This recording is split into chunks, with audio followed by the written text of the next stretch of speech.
See, we human beings have three fundamental needs. I'm not talking about food, clothing, and shelter. This is something beyond that and yet innate to us. One, to exist forever. Yes, we really do.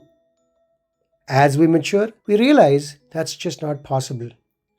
So, we work on transcending death through our legacy, children, working for a greater cause, art, etc. This is described by Ernest Becker as immortality projects. Second, we want to be aware, always. Advanced self awareness is one of the defining traits of being human. Third, we all want to be happy forever, isn't it? No suffering. We either try to reduce suffering or eliminate it.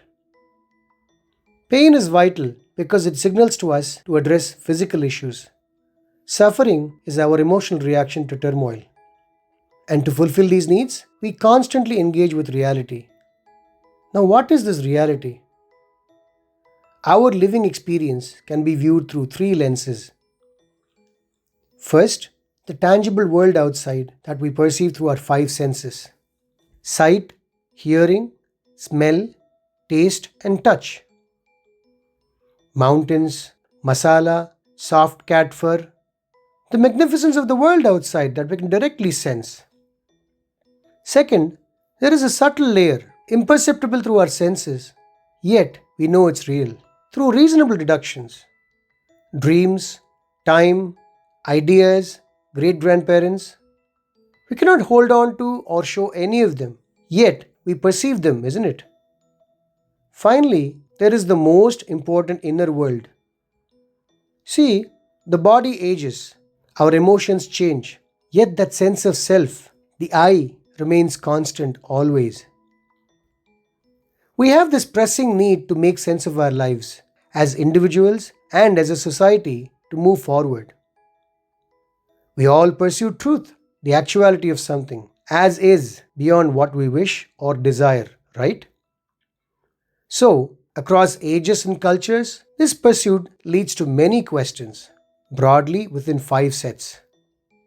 I'm sure you've had them, just like every thinking individual. First, the oldest question of all: what happens after death? Do we go somewhere to be rewarded or punished for our actions? Do we return in another form? If it's all a cycle of birth, death, and rebirth, how do I get out of this hamster wheel?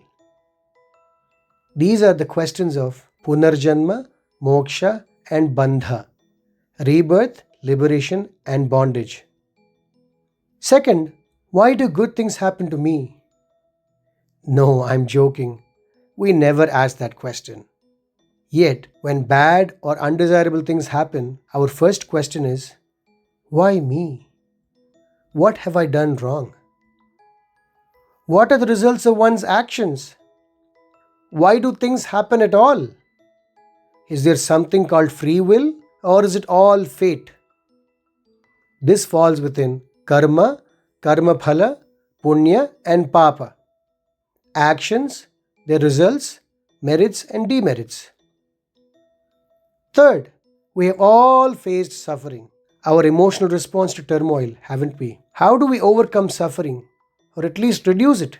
And how can we be eternally happy? These are the questions of dukkha nivartana, paramananda prapti, ending suffering, attaining unending bliss. Fourth, what is the purpose of life? How should I live my life? What is good or bad? How do we coexist with others who view life differently? Those are the questions of dharma, duty, ethics, code, values, righteousness.